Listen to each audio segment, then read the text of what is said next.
Welcome to Mining Google Analytics Content Ideas. This is a webinar version of a presentation I gave at Brighton SEO back in September.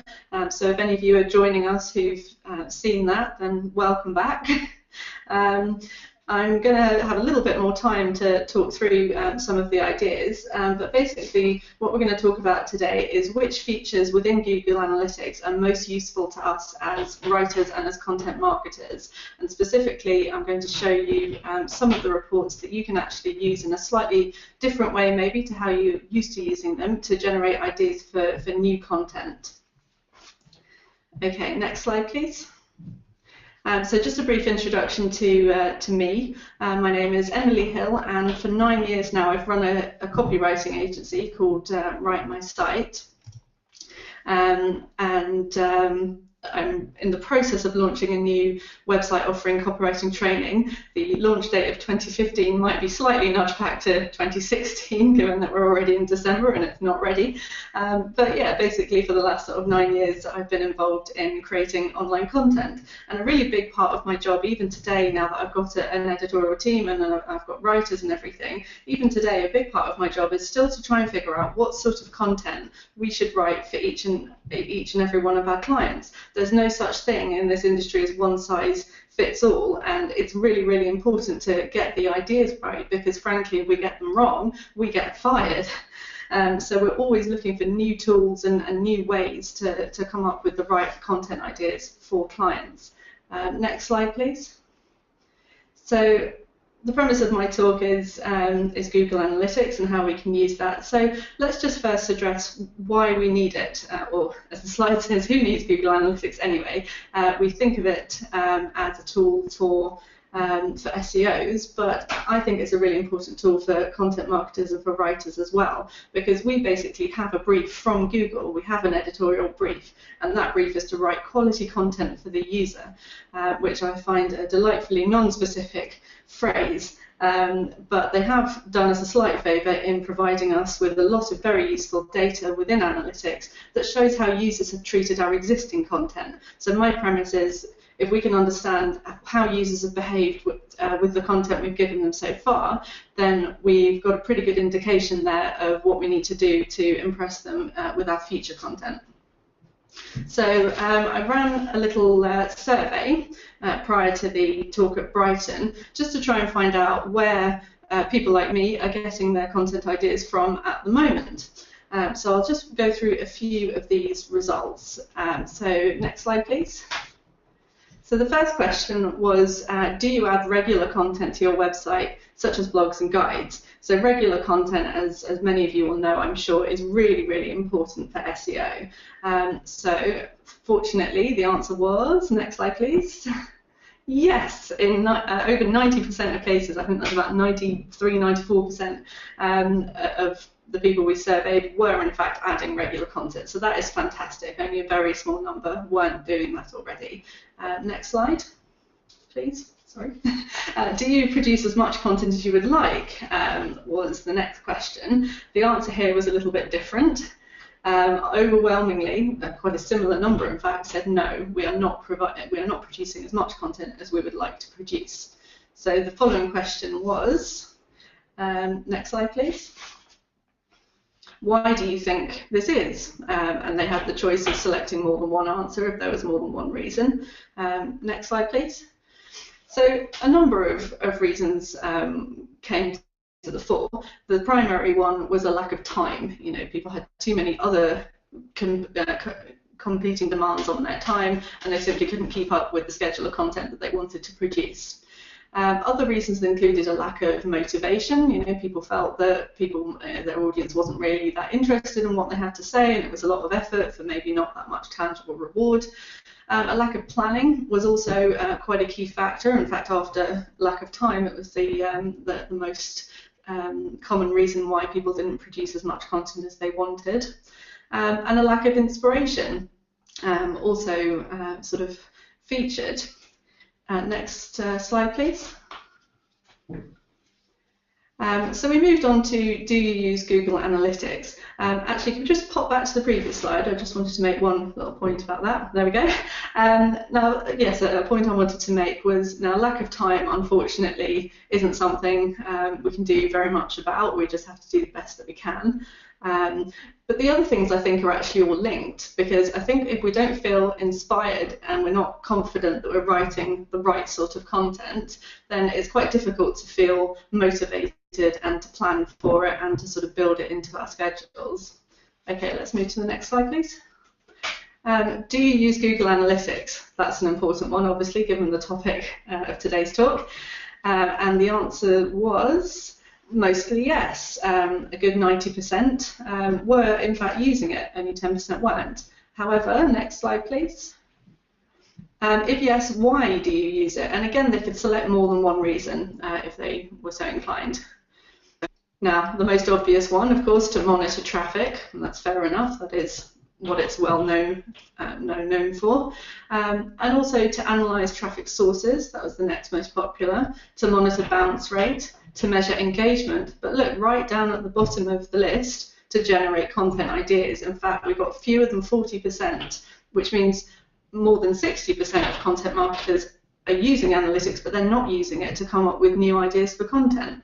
And I think this is a really, really big oversight.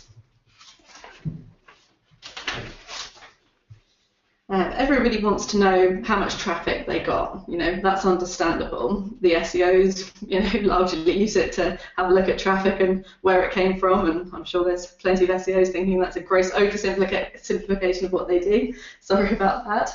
But as content marketers, we want to know about traffic too, because it's a really obvious and it's a legitimate form of validation. If we've spent a lot of time and effort creating a guide or a blog, we like the idea that we can pop into Google Analytics and say, look, you know, 1,000 people read it, fantastic, it was a success. But I don't think that's enough of a measure of success, because you know, there's actually nothing in the number of people that looked at something that tells us how good that piece of content was. It just tells us that somehow or other they arrived at it. And actually, there's nothing really within bounce rate that tells you that either, because somebody could really spend a long time reading your piece in detail and gaining a lot from it, but then leave without going anywhere else. And that person is a bounce, or counted as a bounce in analytics. So I think actually we need to look at other indicators within Google Analytics as to how people have really responded to the content. So that brings us on to the next slide, please. And what I'm going to show you for the rest of the presentation today, which is my content inspiration dashboard. So this is a custom dashboard that I've created for Google Analytics. Now, if you wanted to download this dashboard and use it, import it into your own Google Analytics account, you're more than welcome to do that. And the link at the bottom is the one you need to follow. I'll show the link again at the end, so don't worry if you've not got the time to jot it down now. So as you'll see on the screenshot here, there are 5 widgets on this dashboard. So I'm going to go through each one in turn and just sort of show you how I sort of use these reports to analyse existing content. Now, as I've sort of indicated just now, I'm not that interested in traffic. You know, I'm not really going to spend a lot of time looking at how many hits or, you know, repeat visits came to which pages. I'm going to look at engagement and show you the tools that I think best measure engagement. Okay, next slide please. So this is the first widget, and it will be a familiar one to those of you who already use Google Analytics. It's new versus returning visitors. Now, on its own, it doesn't really give us that much useful information about content. In fact, it tells us nothing about content. It just tells us that out of however many people have come to our site, around 80% are new and around 20% have visited before. Great, but let's make it slightly more relevant to content. Next slide, please.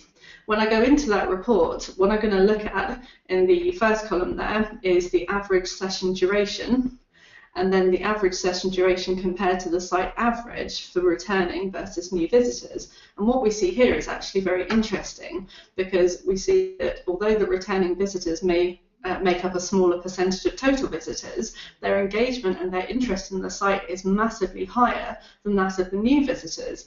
So from a content production perspective, if we have the next slide, please. It tells us that we should not gear all of our website content towards our new visitors, which I think is what a lot of websites do. You know, they're all about introducing the brand, welcoming new people, and that's great, you need to do it, but you also need stuff for people who are loyal and who come back and who spend more time on your site. So for the new guys, you want sort of quite, I would say, short and snappy bits that don't take that long to read. You know, they're new to the site, they're not prepared to stick around for as long as the returning visitors, so, you know, don't place demands on them with huge volumes of content. You know, just sort of get to the point and get them interested.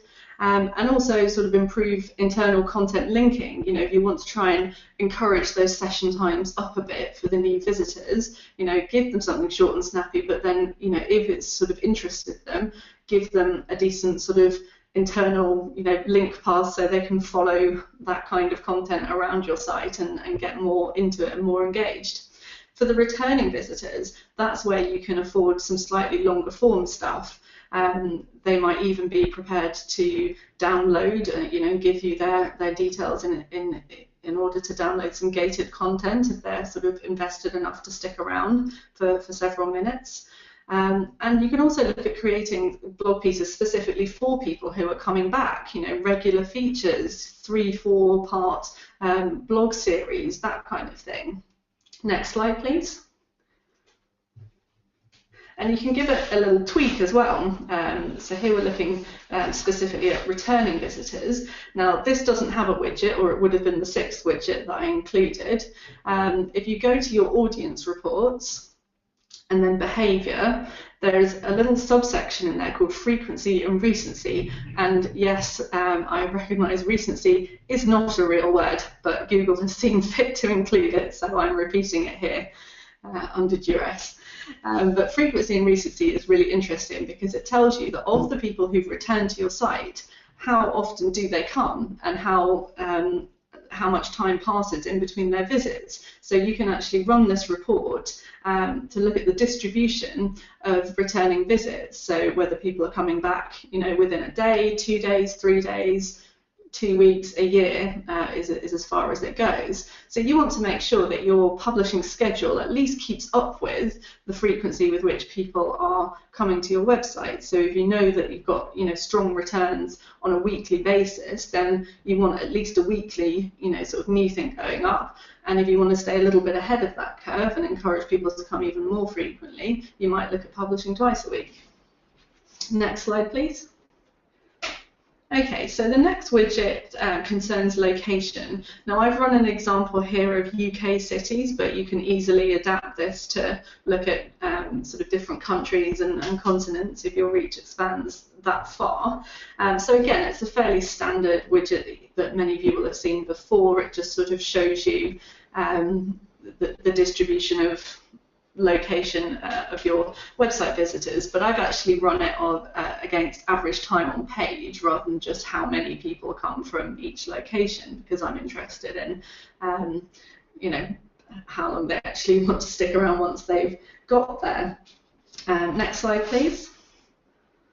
So for average time on page, again, I've run the first column just with the number of minutes and seconds that users from these locations have stuck around, and then the second column shows how that benchmarks against the site average. And it's quite clear, even just from the top 10 results here, that there's a, you know, really sort of strong engagement from certain locations, and then, you know, not so good engagement from other locations. So the task here is to look through which locations these are and ask, do we have clients in these locations, or do we want clients in these locations? Next slide, please. Okay, so the impact on the content planning. Sorry, thank you. The impact on the content planning is that where we have locations where people are really, really engaged and those are also locations where we have or we want clients. We need to, step the game up even more, make sure that we've got, plenty of stuff for them to keep them interested. And likewise, if there are target locations which are performing badly for engagement, then we need to look at what kind of content we can create for them. So I would say for weaker locations, that indicates that we need to sort of prove the relevance of the offer. So we might look at case studies, we might look at interviews, things that really sort of demonstrate why they should be spending longer on the website. Okay, next slide, please.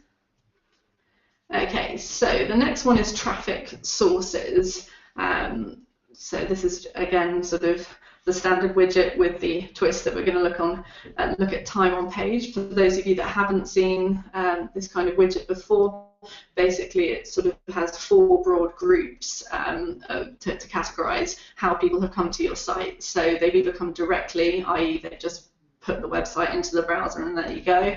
They've come through a sort of social media channel, they've been referred, and maybe they followed a link in an email or another website, or they've run an organic search. Okay, next slide, please. Okay, now on its own, even looking at average session duration, it's not particularly helpful in this example. All this really tells us at the moment is that people who come directly or who find us through a search stick around longer than people who click a link on a social media site or another website. We probably could have guessed that. Where it gets interesting, however, is, next slide please, when you have a look at how that benchmarks against new and returning users, as we looked at in our original widget.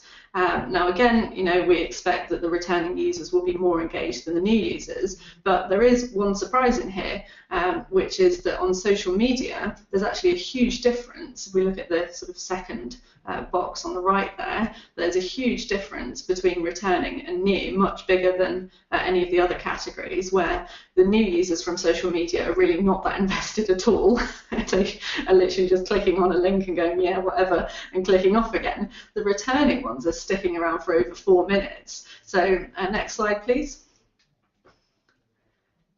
So that says to me that we need a much greater focus on our existing social communities, that those communities are valuable and that we need to spend more time building up our communities on Twitter and LinkedIn, possibly Facebook as well for other kinds of businesses, and making sure that we continually sort of feed them the kind of content that they are clearly wishing to engage with. If we look at the very top of that list as well, it also says to us that we should continue optimizing all of our content for organic search, because even new people from organic search are actually sticking around for almost a minute and a half, which is not bad for a first visit. And look at a remarketing strategy as well. Okay, next slide, please. So finally, we have, not finally, next to finally, penultimate, we have site search. Now, site search is a feature you have to sort of manually switch on within Google Analytics. And what it does is track the keywords and search terms put through your own website search function if you have one. So if you do have the facility on your website for users to run their own searches and look for content on your site, then you should absolutely go into Google Analytics, go to the admin panel and switch on site search tracking, because that will give you some really good information about what sort of terms people are using when they look for stuff on your website. So it's got a lot of uses, one of which of course is to tell you if this is the stuff people are looking for, have we actually got content that matches those queries?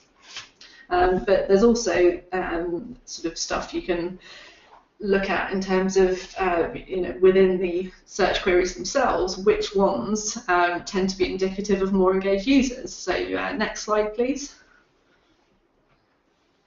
So what I've run here is a report that looks at the terms that people have put into our search bar.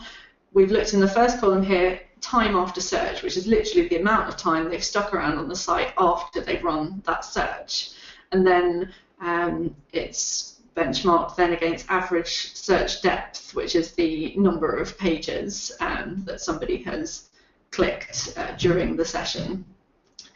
So we've got a couple which, clearly people are spending a lot of time on the site and they're going to a lot of pages on the site after running a couple of the particular search terms. So that might say to us, okay, so clearly, these users looking at these terms may be more engaged than users looking at, other terms, whether that's because those terms aren't as relevant or whether because of any other reason.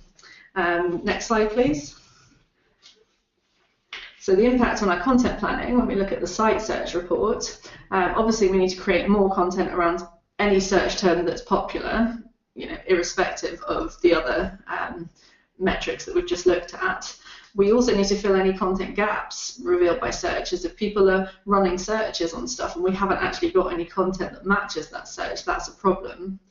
And we also need to investigate relevant content that does match those search terms, that does exist, because there might be a problem with its structure or indeed the navigation of the site if people are sort of having to look at lots of, run searches and look through lots of pages to get to what they want. That might actually indicate a negative rather than a positive. Okay, next slide, please.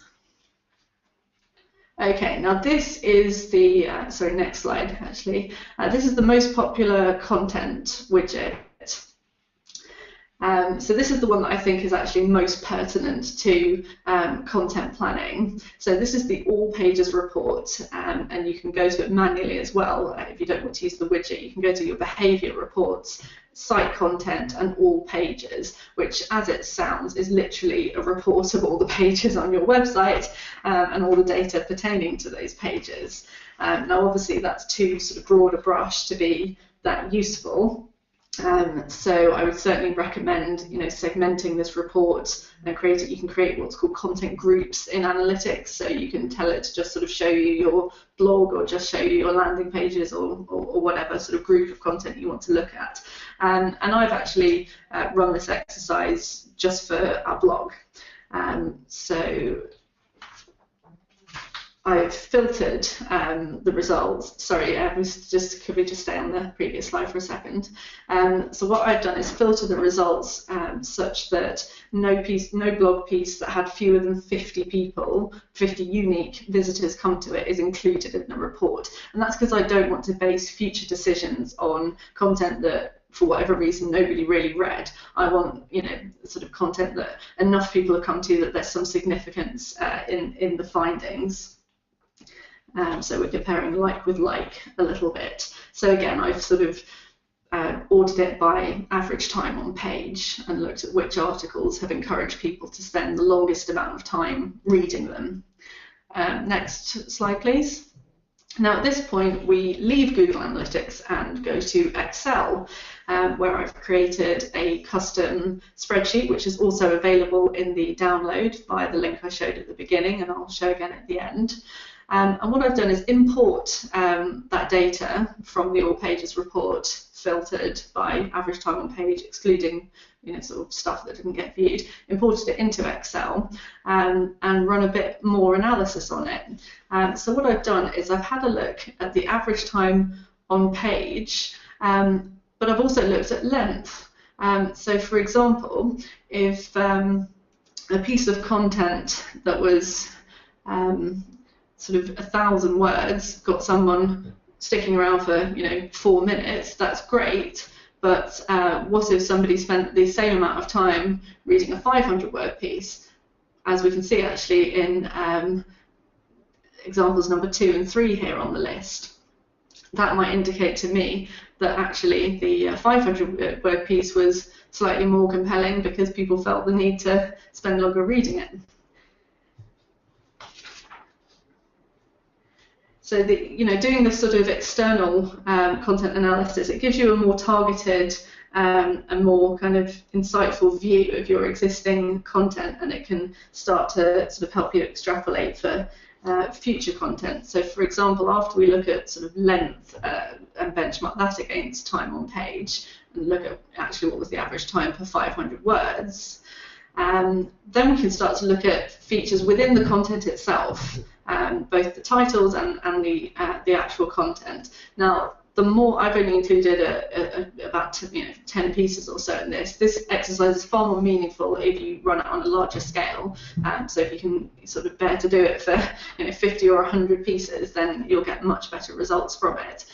So for example, if we look at the sort of bottom section here of the spreadsheet, content type, we've got a lot of curation and a lot of education.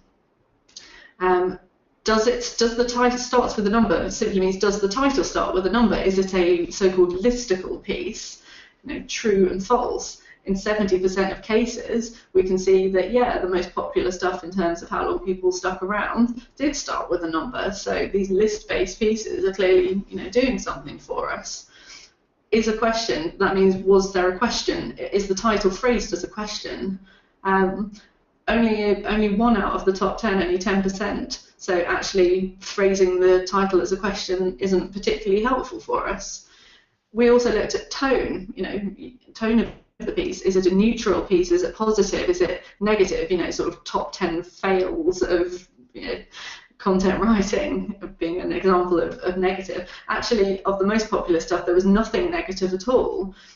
Most stuff was neutral and some things were actively positive. Does it address the user directly? So 50-50 doesn't seem to make much difference. And then again, some more sort of word analysis stuff, and you can obviously put any sort of wording you want here.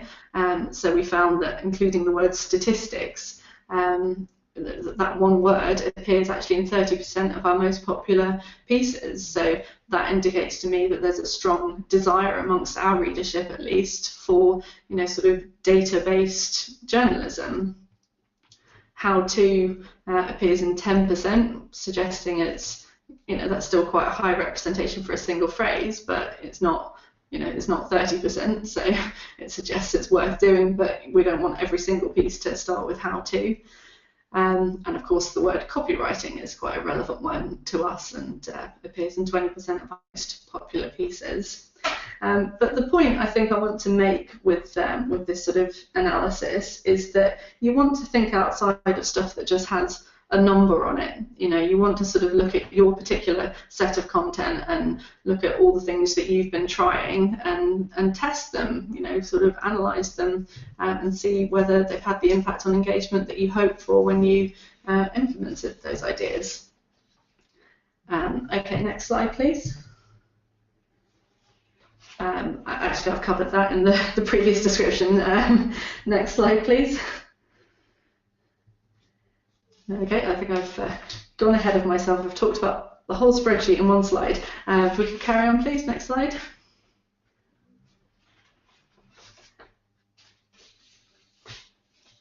Okay, yeah, again, I've already said all of that. Next slide. Okay, yeah, it's all about whether you're inside analytics or looking at the spreadsheet or just, thinking about it on your own time. It's all about looking for patterns. And that's why I said, the more content you can analyze for these exercises, the better, because it gives you a much more reliable result if you can look at 50 or 100 pieces rather than just 5 or 10. But, don't get caught in analysis paralysis, because, the thing with analytics, sort of by definition, is that there's so much analysis you can do, there are so many numbers you can pull that don't actually mean anything. They don't actually help you to create better content, which is what we need to do. That's the goal. So instead, we're looking for the patterns that the numbers reveal. What are the common features across our best content, and what are the common features across the worst content? So all of that stuff I showed you in the spreadsheet, looking at your most popular, you could use that for the least popular stuff and look at what kind of things could be common across pieces that are putting people off and making people not want to stick around. So use your Google Analytics data as a starting point. You can create your own custom dashboard, or you're very welcome to adapt mine so that you can quickly access just the sort of data about your content that helps you plan better stuff for the future. So that pretty much brings us to the end. This is the link again, so it's just writemysite.co.uk/content inspiration. So it comes with the link to the dashboard, so all you need to do is just make sure that you're sort of logged into Google Analytics and then sort of click the link and you should be able to just import that, no problem. You can use the spreadsheet, just delete all of our data and put your own in. And there's also just an article I wrote called 10 Sources of Content Inspiration, if you want to take the search for great content outside of analytics. So thanks so much for listening, and I look forward to taking any questions.